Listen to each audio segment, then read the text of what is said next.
Hello dear students, मैं विकास Kumar physics के online classes में आपका एक बार फिर से स्वागत करता हूं। अपन फर्स्ट चैप्टर के बारे में बात करते हैं जिसमें इंट्रोडक्शन ऑफ फिजिक्स था। तो उसी में आगे अपने पास टॉपिक है कि अपन पढ़ेंगे कि फिजिक्स में, भौतिकी में मूलभूत बल कौन कौन से हैं। मूलभूत बल, ठीक है। अब मूलभूत बल बहुत सारे होते हैं अपने पास फिजिक्स में, ठीक है। उनमें से मूलभूत का मतलब है कि जो दूसरे बलों पे डिपेंड नहीं करता, वो केवल खुद स्वतंत्र है जिसका मान दूसरे बल पे निर्भर नहीं करता। बाकी जो बल होंगे जितने भी, वो इन बलों से क्या होंगे, रिलेटेड होंगे, संबंधित होंगे। तो अपने पास यहाँ 4 मूलभूत बल हैं। पहला गुरुत्वाकर्षण बल,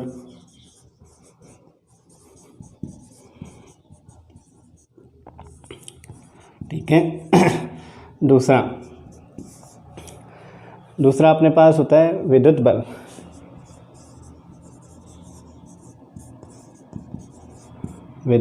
बल, ठीक है। तीसरा होता है दुर्बल बल, और चौथा नाभिकीय बल।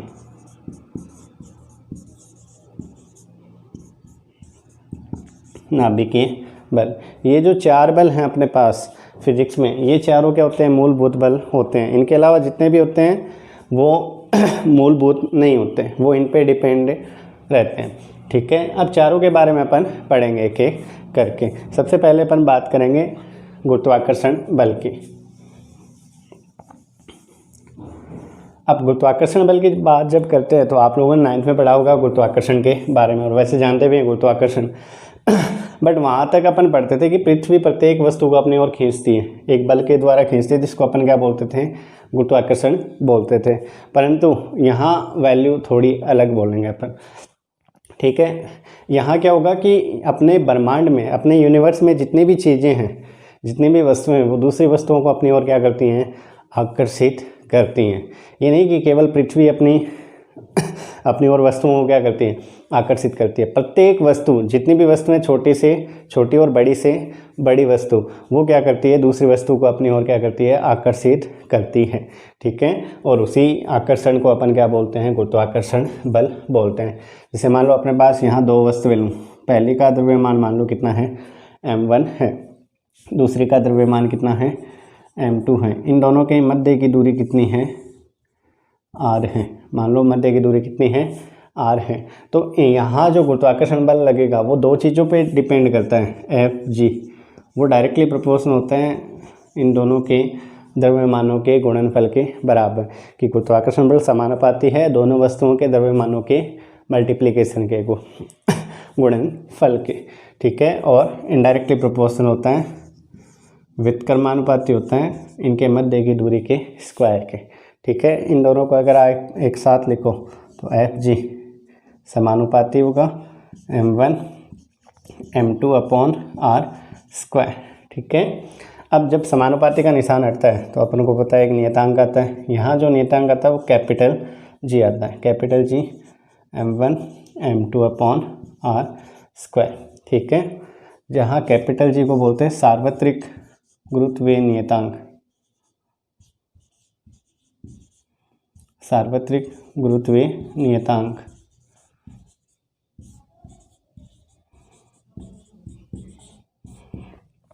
ठीक है। इसका मान भी फिक्स है, कैपिटल जी की वैल्यू फिक्स होती है 6.67 इंटू 10⁻11, ठीक है। यूनिट होती है newton into metre square upon kg square.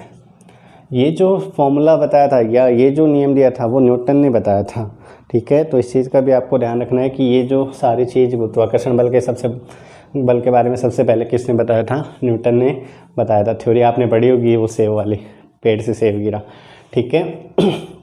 तो ये चीज़ आपको ध्यान में रखनी है।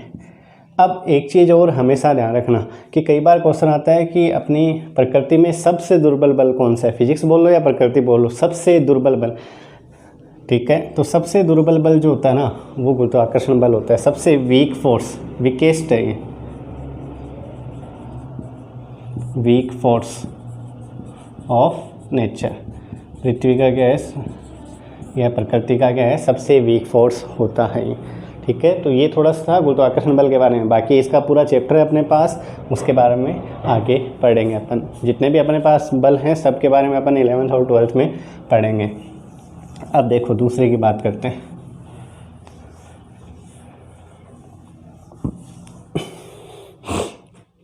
दूसरा बल बताया था मैंने आपको विद्युत बल या विद्युत चुंबकीय बल भी बोलते हैं, विद्युत चुंबकीय बल। ठीक है, विद्युत चुंबकीय बल। अब जो अपने पास गुरुत्वाकर्षण बल था वो तो दो द्रव्यमानों के मध्य लगता था, m1 और m2। यहाँ क्या होंगे, अपने पास दो आवेश होंगे, एक q1 मान लो, दूसरा q2 मान लो। अपन को पता है दो आवेश होते हैं, अगर समान है तो प्रतिकर्षित करेंगे, विपरीत है तो आकर्षित करेंगे, या असमान है तो एक दूसरे को क्या करेंगे, आकर्षित करेंगे। तो इन दोनों के मध्य जो आकर्षण या प्रतिकर्षण बल लगता है उसी को अपन विद्युत चुंबकीय बल कहते हैं। या सिंपल सा बोलूँ तो दो आवेशों के मध्य जो बल लगता है वो क्या होता है, विद्युत चुंबकीय बल होता है। ठीक है, अब यहाँ जो विद्युत चुंबकीय बल लगेगा वो भी, ये मान लो दो आवेश है, एक यहाँ पे दूसरा यहाँ पे, दोनों के मध्य की दूरी कितनी है, r है, तो अपन Fe विद्युत इलेक्ट्रिक फोर्स बोलते हैं वैसे, विद्युत बल। ठीक है, वो क्या होगा, डायरेक्टली प्रोपोर्शनल होगा, वही दो चीज़ें यहाँ Q1 Q2 इन दोनों के क्या हो गया, समानुपाती हो गया। और Fe व्युत्क्रमानुपाती होगा दूरी के वर्ग के। इसको व्युत्क्रम वर्ग का नियम भी बोलते हैं, जो अपन ने गुरुत्वाकर्षण बल वाले में भी लगाया था, व्युत्क्रम वर्ग नियम। ठीक है, तो कई बार व्युत्क्रम वर्ग नियम पूछा जाए तो आपको यही बताना है। दोनों को एक साथ लिखोगे, Fe समानुपाती हो जाएगा Q1 Q2 अपॉन r² के। ठीक है, समानुपाती का निशान हटाएंगे तो अपने पास क्या आएगा, एक नियतांक आएगा k Q1 Q2 upon r²। ठीक है, कि Fe इक्वल्स टू क्या हो गया, k Q1 Q2 upon r², जहाँ k जो होता है वो विद्युत नियतांक होता है। k को क्या बोलेंगे अपन, विद्युत नियतांक।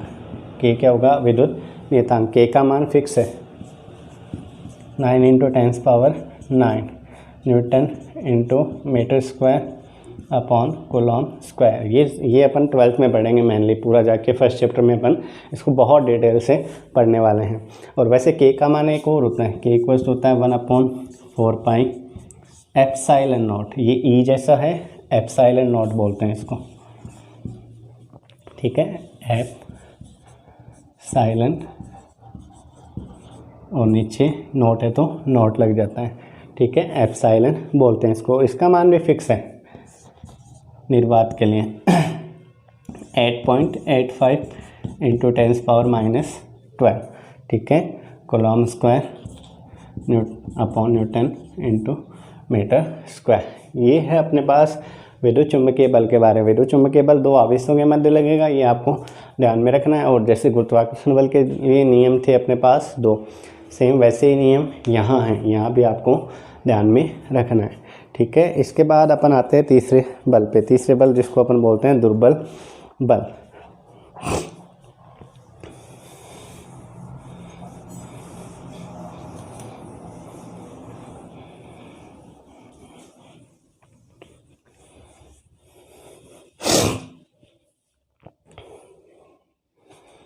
तीसरा नियम है तीसरा बल है अपने पास दुर्बल बल।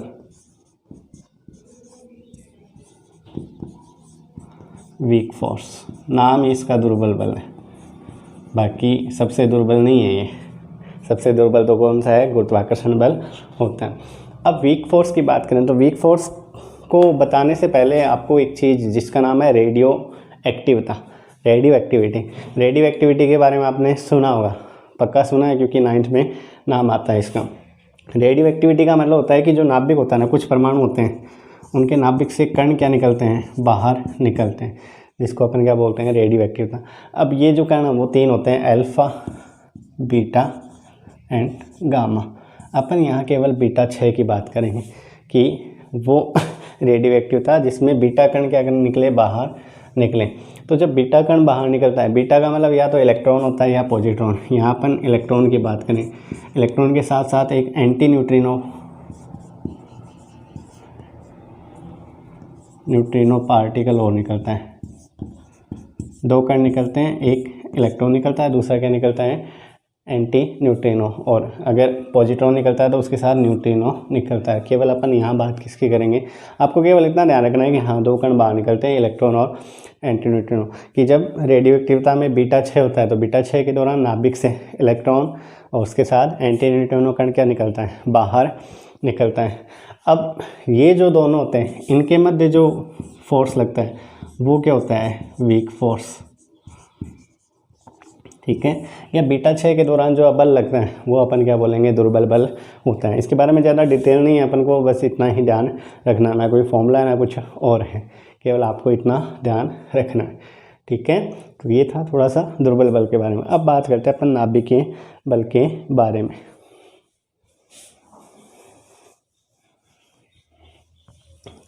लास्ट अपने पास जो फंडामेंटल फोर्स है वो क्या है, नाभिकीय बल।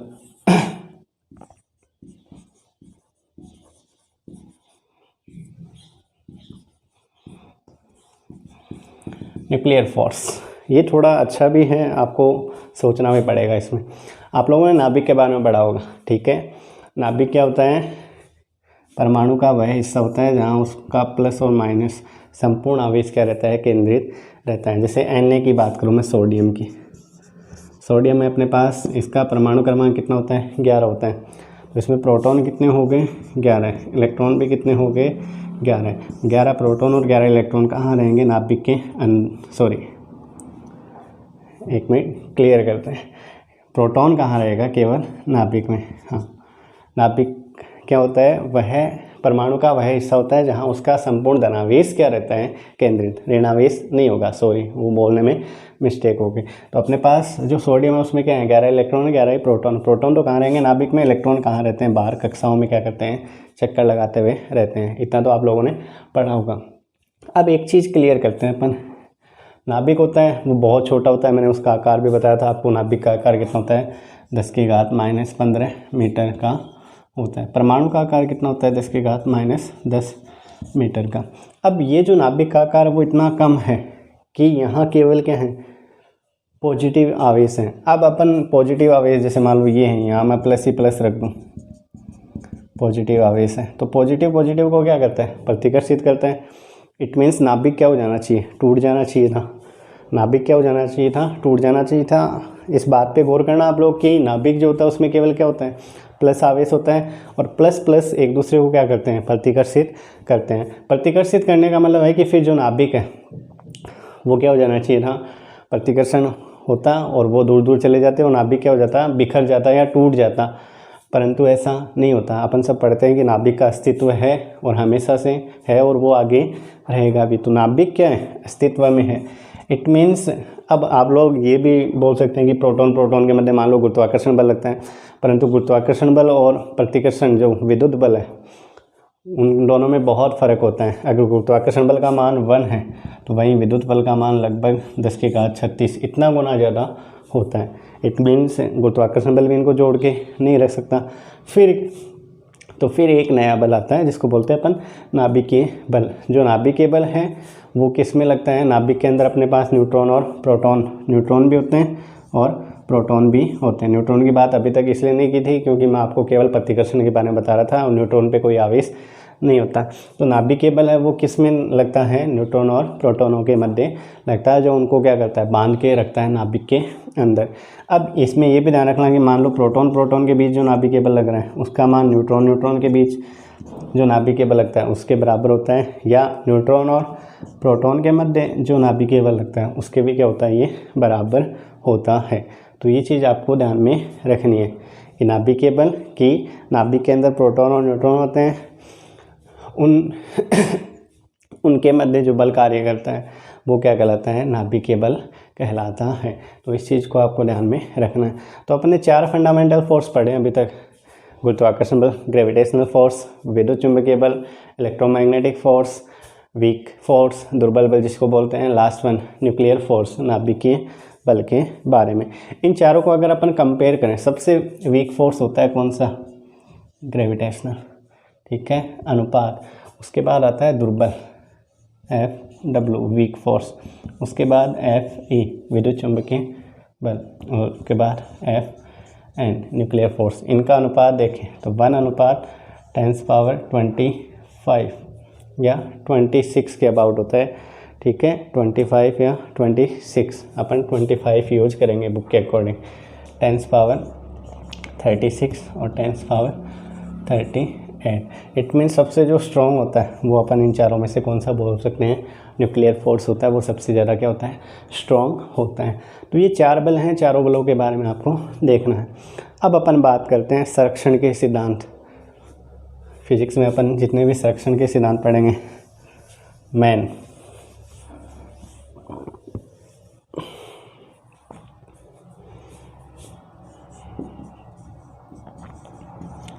संरक्षण के सिद्धांत,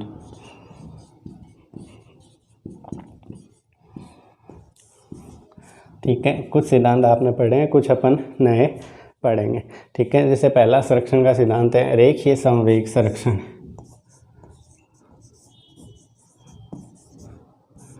रेखीय संवेग संरक्षण। अगर संरक्षण के सिद्धांत की बात करूं तो बाह्य बल, इसमें बाह्य बल की बाहर से जो बल लगता है वो हमेशा क्या लिखा जाता है, 0, कि जब तक कोई बाहर से बल काम नहीं करेगा तब तक उसका रेखीय संवेग, कोणीय संवेग, आवेश या ऊर्जा हमेशा क्या रहती है, संरक्षित रहती है, उनका मान क्या रहता है, फिक्स रहता है। तो वो संरक्षित रहते हैं, फिक्स रहने का मतलब वो क्या हो गए, फिर संरक्षित हो गए। दूसरा है इसमें कोणीय संवेग संरक्षण, ये आपने नहीं पढ़ा, ये अपन पढ़ेंगे,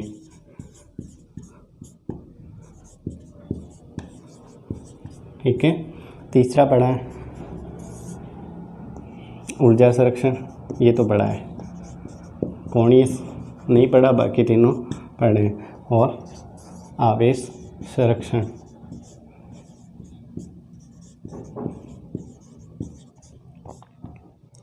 ठीक है, आवेश संरक्षण सिद्धांत, ठीक है। इन चारों की अपन बात करेंगे। सबसे पहले अपन रेखीय संवेग संरक्षण की बात करते हैं। रेखीय संवेग क्या होता है, द्रव्यमान गुणा वेग, कि किसी वस्तु का, कोई वस्तु गतिशील है तो उसका जो द्रव्यमान होता है m, उसको उसके वेग से गुणा कर दो तो वो क्या हो जाता है, संवेग हो जाता है, ठीक है। इसको रेखीय संवेग बोलते हैं अपन। अब रेखीय संवेग संरक्षण का मतलब होता है कि बाह्य बल की अनुपस्थिति में, बाह्य बल, एक्सटर्नल फोर्स, F का मान क्या होना चाहिए, 0। अब इस संरक्षण सिद्धांत को अपन बोलें कि बाह्य बल की अनुपस्थिति में किसी वस्तु का रेखीय संवेग या किसी जो प्रक्रम हो रहा है, कोई भी जो प्रक्रिया है उसमें रेखीय संवेग का मान हमेशा क्या रहता है, हमेशा क्या रहता है, संरक्षित रहता है। जैसे मान लो दो वस्तुएं हैं, ये दोनों गतिशील हैं, इसका वेग ज़्यादा, इसका वेग कम है, यहाँ दोनों के मध्य मान लो क्या हुई, टक्कर हुई, कोलाइड हो गया, टक्कर हो गई। तो टक्कर के पहले संवेग और टक्कर के बाद संवेग दोनों का मान क्या होता है, संरक्षित रहता है, ठीक है। ये चीज़ ध्यान में रखनी है जब तक कोई तीसरी वस्तु इनसे नहीं टकराए। तो पहले मान लो वेग u1 था, इसका u2, v1 v2।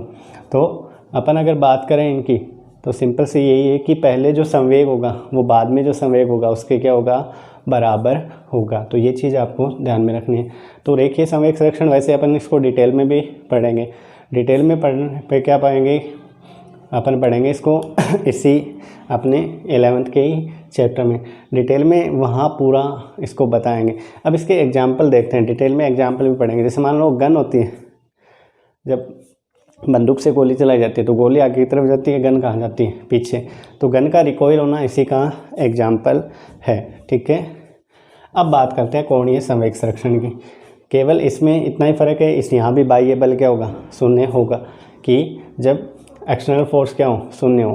कोणीय संवेग संरक्षण के सिद्धांत के अनुसार जब बाह्य बल क्या होगा, शून्य होगा, या बाह्य बल की अनुपस्थिति में निकाय का जो कुल कोणीय संवेग होगा वो हमेशा क्या रहता है, संरक्षित रहता है। कोणीय संवेग जो होता है वो द्रव्यमान गुणा कोणीय वेग ओमेगा होता है, ठीक है। या ओमेगा की जगह अपन mvr रख देंगे। ये सारा कुछ अपन आगे पढ़ेंगे, यहाँ आपको डिटेल में समझ में नहीं आएगा। पहले अपन कोणीय संवेग को डिटेल से पढ़ेंगे, देन अपन कोणीय संवेग संरक्षण पढ़ेंगे। ऊर्जा संरक्षण की बात करें, ऊर्जा संरक्षण, हाँ, कोणीय संवेग संरक्षण का उदाहरण कि ग्रह जो अपन गति करते हैं उनमें कोणीय संवेग हमेशा क्या रहता है, संरक्षित रहता है। इसके बाद ऊर्जा संरक्षण की बात करें अपन, ऊर्जा संरक्षण का मतलब है कि अपन ने पढ़ा है कि ऊर्जा क्या है, फिक्स है। ऊर्जा को ना तो अपन क्या कर सकते हैं, उत्पन्न कर सकते हैं, ना उसको ख़त्म कर सकते हैं। Energy can not be destroy और कैन नॉट बी प्रोड्यूस, ठीक है। हाँ, we can change it from one form to another, इसको अपन क्या कर सकते हैं, एक फॉर्म से, एक रूप से दूसरे रूप में क्या कर सकते हैं, कन्वर्ट कर सकते हैं। जैसे अपन फ़ैन ऑन करते हैं तो फ़ैन क्या करता है, जो अपनी इलेक्ट्रिक एनर्जी होती है, विद्युत ऊर्जा होती है, उसको कन्वर्ट करता है किसमें, वायु ऊर्जा में। फ़ैन क्या करता है, इलेक्ट्रिक एनर्जी को विंड एनर्जी में क्या करता है, कन्वर्ट करता है। तो ये चीज़ भी आपको ध्यान रखनी है। इसके बाद बात करें अपन आवेश संरक्षण की। आवेश संरक्षण का मतलब भी किसी भी प्रक्रिया में आवेश हमेशा क्या रहता है, सुरक्षित रहता है। जैसे मान लो NaCl है, आप लोगों ने केमिस्ट्री में पढ़ा होगा, NaCl है, इसको अपन तोड़ देते हैं Na+ और +Cl- में, तो NaCl उदासीन होता है, इस पर कोई आवेश नहीं है। यहाँ आवेश देखें, +1 -1, टोटल कितना हो गया, 0 हो गया। तो पहले और बाद में दोनों में आवेश क्या रहता है, सुरक्षित रहता है। तो ये चीज़ आपको क्या रखनी है, ध्यान में रखनी है। इनको अपन डिटेल में आगे पढ़ेंगे पूरा, यहाँ केवल आपको मैंने इंट्रोडक्शन दिया था। तो यहाँ तक अपना फर्स्ट चैप्टर वो क्या हो जाता है, कंप्लीट हो जाता है। हाँ, इसमें कुछ आपको वैज्ञानिकों के बारे में बताया गया है, कुछ भौतिकी यंत्रों के बारे में, वैज्ञानिक यंत्रों के बारे में बताया गया है।